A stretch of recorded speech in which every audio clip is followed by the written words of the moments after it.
매국이란 단어, 우리에게 상당히 익숙한 단어죠. 자, 여러분, 매국노라고 하면 누가 제일 먼저 생각나십니까? 이완용이죠. 바로 구한마을 가면 대한제국이요, 강대국 사이에 껴가지고 처절하게 생존을 위해서 투쟁을 하던 그런 시기였거든요.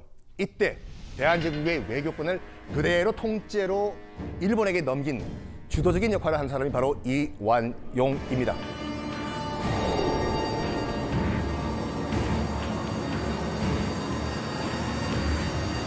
그것이 1905년의 을사늑약이죠.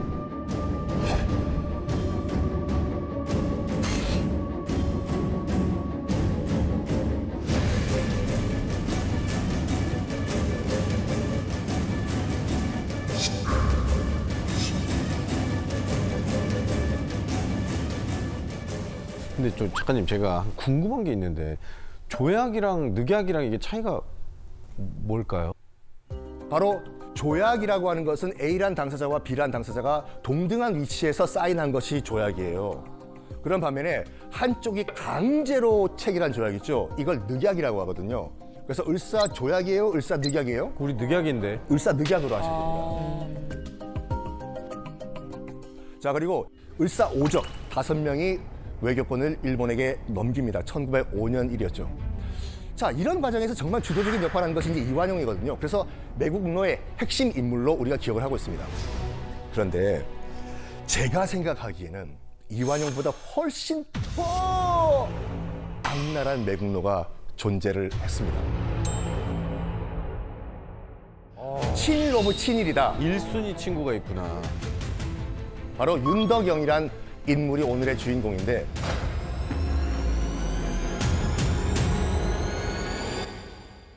왜 우리가 이완용을 그렇게 기억을 하냐면 이완용은 스포트라이트를 받기를 좋아했어요. 관종이었네, 관종. 그렇죠. 관종 요즘 관종이었어요. 네. 그런 반면에 윤덕영은 관심 받기를 굉장히 싫어했습니다. 뒤에 숨어가지고 실속파 매국노였어요. 여러분, 서촌 아시죠? 서촌, 경복궁 옆에 있는 서촌. 네, 알죠. 통인시장 여러분 기름 떡볶이 많이 드시러 가고. 너무 맛있죠.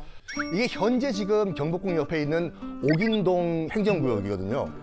당시 이제 그 윤덕영의 땅 규모가 어느 정도였냐? 이 서촌 옥인동 땅 54%, 지금 54%가 반 이상이 윤덕영의 땅이었습니다.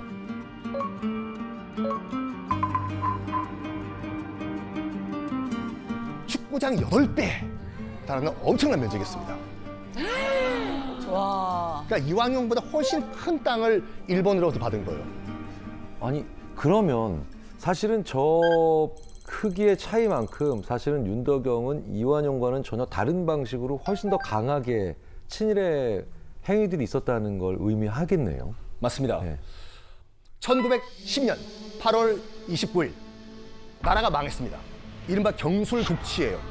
경술련에 일어난 나라의 치욕적인 날이다. 한일 합방이라는 표현도 쓰시면 안 돼요.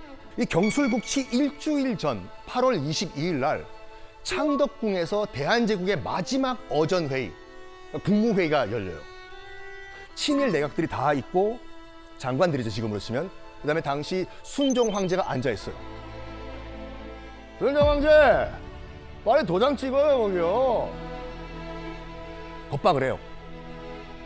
순종 이거 찍는 순간 자기는 역사의 매국노가 되는 거예요. 나라가 넘어가는 거죠. 맞아. 이 모든 걸 가만히 듣고 있던 사람이 있었어요. 병풍 뒤에서요. 바로 순종의 부인, 순종 효황후 윤 씨였는데요. 뒤에 듣고 있다가 뛰어나와요. 너희들 지금 뭐 하는 거야? 하면서 옥쇠를 낚아채가지고 자기 치마폭에 넣어버립니다. 여기에 친일파 내각들 멘붕이 와요. 아무리 친일파라고 하더라도 일국의 황후 치마 속에 손을 넣을 수는 없잖아요, 이걸요. 이때 야, 비켜. 이것도 못해. 내가 할게. 한 사람이 바로 순정 효황후의 큰아버지였던 윤덕영이었어요. 뭐라고? 큰아버지. 큰아버지. 같은 집안. 그러니까요. 아이고. 그래서 순종 손에 도장을 올린 다음에 강제로 도장을 찍게 만들어버립니다. 그 순간 우리나라는 망합니다. 그래서 이렇게 보시면 돼요. 이완용은 우리나라의 외교권을 넘겼지만 윤덕영은 우리나라 전체를 넘겼어요. 맞아요. 그런 매국노였어요. 그 대가로 윤덕영은 고맙다라고 주는 돈이 은사금이거든요. 은사금이랑 공채 증권 46만 원을 받았는데 1910년 당시에 이제 1원이 지금의 한 5만 원 정도의 가치를 가지고 있으니까 46만 원은 약 230억 원이에요. 이완용이 아니라 윤덕영이었네. 윤덕영 이름 외워야지. 윤덕영. 꼭 기억하셔야 돼요. 네. 그리고 이 사진이 이제 벽수산장이라는 산장, 윤덕영의 별장이었어요. 벽수는 윤덕영의 호거든요. 규모가 얼마나 컸는지 제가 벽수산장에 있던 자리에 정말 제가 어렵게 한 특파원을 제가 섭외를 했어을 어쨌든 어른을 위해서 제가 정말 이 사람한테 제발 좀 나와달라고. 네.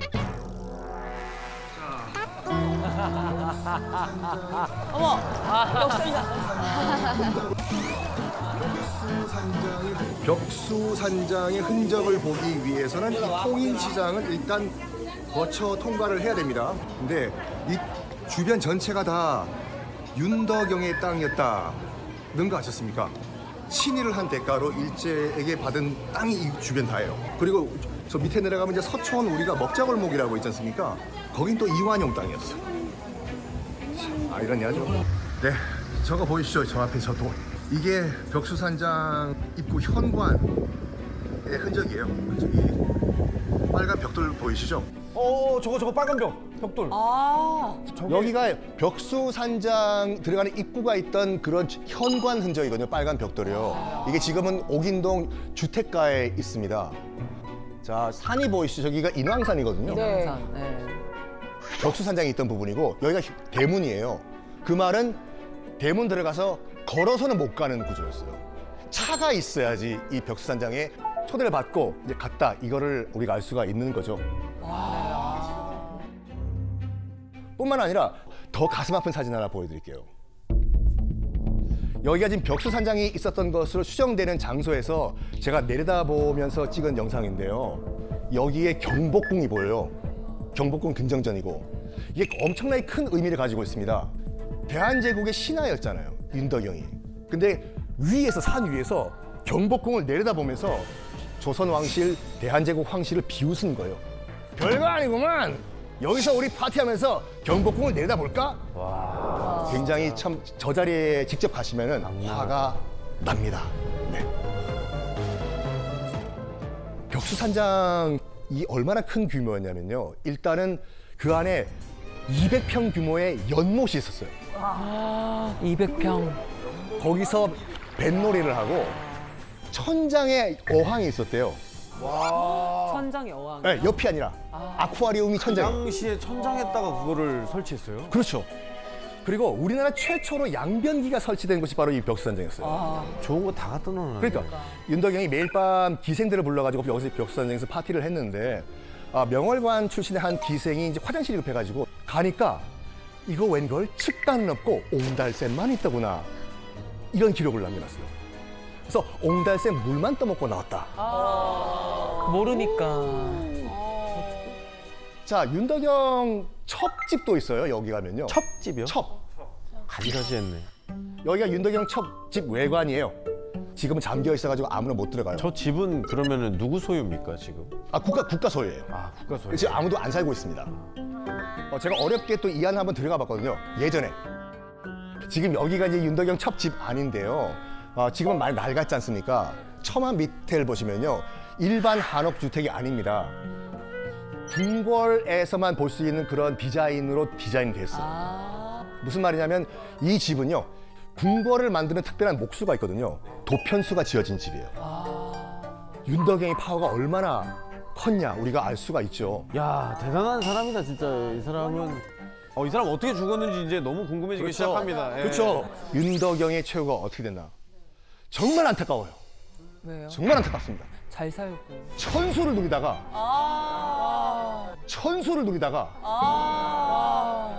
우리나라가 해방되기 5년 전에 천수를 누리다가 죽습니다. 나라를 판 돈으로 정말 호의호식을 하다가 아무 문제 없이 생을 마감하고 어떻게 그럴 수 있어?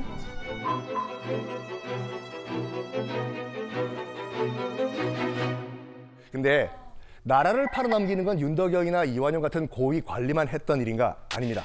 매국의 방법 참 다양해요. 혹시 그 안중근 의사의 저기역으로 사망한 이토 히로부미에게 조선인 양녀가 한 명 있었다는 얘기 혹시 들어보셨나요? 아니요? 바로 이 사진. 경남 김해에서 태어난 배정자라는 조선 여인이었습니다. 일단 집안은 좀 약간 가슴 아픈 역사를 갖고 있어요. 아버지가 흥선대원군 일파로 몰려가지고 민씨 일가에 의해서 처형을 당해요. 둘은 라이벌이었어요. 흥선대원군과 명성황후는 시아버지 며느리지만 서로 원수였어요. 그런 다음에 이제 연좌제가 걸려가지고 가족들이 다 이제 관노, 노비가 됩니다. 그런 다음에 이 배정자도 기생으로 팔려가거든요. 그 이후에 또 승려 수업을 받아요. 비구니가 된 거죠. 그런데 거기서 도망을 쳐가지고 이제 아버지와 친분이 있던 정병하라는 사람의 도움으로 일본으로 건너가 이토 히로부미의 이제 식객으로 보내지는데 이토 히로부미의 눈에 든 거예요. 그래서 배정자는 이때부터 다야마 사다코라는 이름, 일본 이름으로 개명을 합니다. 이토 히로부미는 이제 그 미모와 똑똑함까지 갖춘 이 배정자에게 수영, 승마, 변장술, 사격, 국제 예절 이런 걸 다 가르치고 배정자는 우리나라에 귀국해서 일본 공사관의 통역사로 일을 합니다. 그리고 또 이 배정자는 고종과 굉장히 이제 가까워지거든요. 전적으로 신뢰까지 했습니다. 이런 말까지 했어요. 고종은 배정자에게. 일본 사람들과 친하지? 제발 우리 한국을 위해서 네가 중간에서 좀 싸워줘, 배정자! 라고 부탁까지 했다고 해요. 하지만 배정자는 이런 고종의 총애를 악용해가지고 러일 전쟁 그 당시에 친러파가 고종을 평양이나 아니면 러시아의 블라디보스토크로 이제 옮기는 계획을 세우고 있다는 걸 듣고 이걸 일본에 알려요. 계획을 바로 무산시킵니다. 일본의 스파이가 된 거예요. 나중에 이제 이토 히로부미가 안중근 의사에 의해서 사살됐다는 소식을 듣고 이 배정자는 어떻게 했을까요? 식음을 전폐하고 누웠다고 해요. 식음을 전폐하고. 진심으로 매국노였네. 진심으로 매국을 한 거죠. 이토 히로부미가 이제 죽은 이후에는 배정자는 이제 일본군을 따라가지고 만주, 시베리아로 떠나가지고 거기서도 밀정 노릇을 하는데 중국 마적들 있잖아요. 마적의 포로로 잡혀요. 근데 마적단의 두목과 또 동거를 해요. 머리가. 그러면서 이 마적단의 정보를 또 빼가지고 일본군에 넘겨줘요. 그러니까 어떻게 한중일 삼국을 넘나들면서 이중 삼중 간첩 노릇을 한 겁니다. 태생이 스파이네요. 그렇죠, 그렇죠, 맞습니다. 네. 배정자 친일 행위는 또 여기서 끝난 게 아니어서 최악이 남아 있습니다. 태평양 전쟁이 발발했을 때는 이제 그 위안군 송출 업무를 맡아가지고 군인 위문대라는 이름으로 무려 100여 명을 정신대로 끌고 가는 만행까지 저지릅니다. 아이고. 해방 이후에 이제 반민족 행위에 대한 그 응징이 두려웠겠죠. 그 집에만 숨어 지냈다고 해요. 그러다가 1948년도에 이른바 그 반민족 행위자 특별 처벌법, 반민특위법이라고 하죠. 통과되자 제일 먼저 철컹철컹 구속이 돼요, 배정자가. 근데 그 반민특위 법정에서도 당당했다고 해요. 나는 이토 히로부미의 양녀다. 그리고 고종은 나를 정비, 왕비로 삼으려고 했다. 이런 허세까지 부렸다고 해요. 그런데 이제 이 반민특위가 안타깝게도 흐지부지 끝나버려요. 그래서 풀려납니다, 배정자가. 근데 이제 주변에 돌봐주는 사람이 없어서 어렵게 생활을 했다고 하는데 그때 또 6.25 전쟁이 터지거든요. 서울에서 6.25 동란 과정에서 사망을 했다고 합니다. 그러니까 배정자는 조선인이었지만 뼛속까지 조선을 부정하고 일본을 숭배한 사람이었습니다. 광복된 이후에도 떵떵거리면서 잘 살았던 친일파가 또 있어요. 악독하고 혹독한 고문술로 일제 총애를 한 몸에 받았던 친일 경찰이 있습니다. 친일 경찰. 바로 이름이 노덕술이라고 해요. 울산에서 태어난 노덕술은 그 일본인이 경영하던 그 잡화점에서 잠깐 일하다가 홋카이도를 건너가서 이제 돈을 벌기 시작합니다. 그런 다음에 귀국해가지고 이제 경찰이 되기 위해 가지고 경남 순시 교습소에 들어가서 졸업을 해요. 그리고 일제 이제 순사로 경찰 생활을 시작을 하는데 일제의 눈에 들어야 되잖아요. 조선인이. 그래서 더욱더 악랄하게 항일 인사, 항일 사상을 갖고 있는 사람들을 다 싹 잡아가지고 무자비하게 고문을 합니다. 노덕술은 일제강점기에 고문 귀신으로 악명이 높았습니다. 뭐 별의별 새로운 형태의 고문을 만들어낸 것으로 악명 높았는데 피해자의 혀와 머리카락을 잡아 뽑아요. 혀와 머리카락이요? 머리카락. 그리고 좁은 상자에 사람을 가둬버리고 밖에서 못질을 합니다. 아유. 사람의 손발을 다 묶은 다음에 구타하고 하는데 놀랍게도 이거는 세 발의 피에 불과해요. 설에 따르면 일제의 고문 기술 가운데서 70%가량이 노덕술이 개발을 했다라는 말도 있는데 이 비록 학력도 낮고 이 든든한 배경도 없었지만 노덕술 정말로 승승장구를 합니다. 지금 직급으로 보면은 그 총경급인 이제 경시의 자리까지 오르는데 일제강점기 시기에 조선인 일제 경찰로 경시의 자리까지 오른 사람은 총 21명밖에 없다고 해요. 게다가 노덕술을 제외한 조선인 경시들은요, 이미 대한제국 시절부터 경찰 경험이 있었고 또 대학을 졸업한 엘리트가 대부분이었거든요. 이 말은 뭐냐면요, 일제의 눈에 들기 위해 가지고 필사적인 노력을 한 겁니다. 그러다가 8월 15일 드디어 우리나라는 일제로부터 독립을 합니다. 그러면 독립 후에 우리 정부는 노덕술을 어떻게 해야 했을까요? 똑같이 고문을 해야 되지 않을까요? 네. 상자에 넣고 똑같이 그냥. 밖에서 못질을 하고 본인이 이때까지 했던 거 저 싹, 뜯고 네, 뜯고 이자가 뜯고, 붙어있으니까 네. 좀 더 해야지. 아 그래요? 그러면 뭐 이렇게 못 박힌데 이렇게 걷게 하고, 네, 그냥 너무 이쁘다. 그리고 이제 뭐 피부를 하나씩 벗긴다던가 확실히 성종답다. 무한대로 고문. 무한대로 고문해야죠. 예. 좀 그룹대로 무한대로. 마음으로는. 근데 자, 일본 경찰의 호랑이라고 불리면서 이제 일제 고문 경찰의 대명사로 악명을 떨치던 노덕술, 해방 후에는요, 독립투사를 잡던 악질 경찰에서 좌익 분자를 색출하는 애국 경찰이 됩니다. 오? 그리고 해방 후에 이 노덕술에게 잡혀가지고 엄청난 수모를 당한 독립운동가가 한 분 계십니다. 이분이 그 영화 암살에서 조승우 씨가 역할을 했던 독립운동가 그 약산 김원봉 선생님이십니다. 그 3.1운동 이후에 이제 의열단이라는 단체를 만들어서 항일 무장투쟁을 하신 독립운동가거든요. 그러니까 친일파와 일본 제국주의자들 입장에서는 엄청난 공포의 대상이었겠죠. 일제가 얼마나 이 김원봉 선생을 두려워했냐면요, 백범 김구 선생님의 현상금이 60만 원이었어요. 근데 김원봉 선생님은 100만 원이에요. 얼마이냐? 현재 가치로 환산하면 약 320억 원의 현상금을 붙였습니다. 그만큼 일제가 두려움에 떨었던 인물이 바로 약산 김원봉 선생입니다. 김원봉을 잡기 위해 가지고 일제가 정말 눈에 불을 켜고 잡으려고 했지만 일제 강점기에는 단 한 번도 체포된 일이 없었어요. 근데 해방된 이후에 노덕술에게 체포가 됩니다. 이 말에 의하면 노덕술이 김원봉 선생을 잡아가지고 뺨을 때리면서 모욕을 줬다고 해요. 그때 김원봉 선생님이 얼마나 억울하셨겠습니까? 이런 말씀을 남기셨다고 합니다. 조국 해방을 위해 일본 놈과 싸울 때도 이런 수모를 당한 적이 없는데 해방된 조국에서 악질 친일파 경찰 손에 수갑을 차다니 이럴 수가 있냐라고 울분을 토하셨다고 하죠. 일제 강점기 시절부터 앞장섰던 그 독립운동가들을 이 탄압한 공로로 일제로부터 2개의 훈장을 받아요, 노덕술은요. 해방 후에도 경찰로 계속 일을 했습니다. 심지어는 해방 이후에 6.25 전쟁에서 또 공을 세웠다는 명목으로 우리 정부로부터 3개의 훈장을 또 받습니다. 아니 근데 왜 전에 저질렀던 그 죄값은 안 치르죠?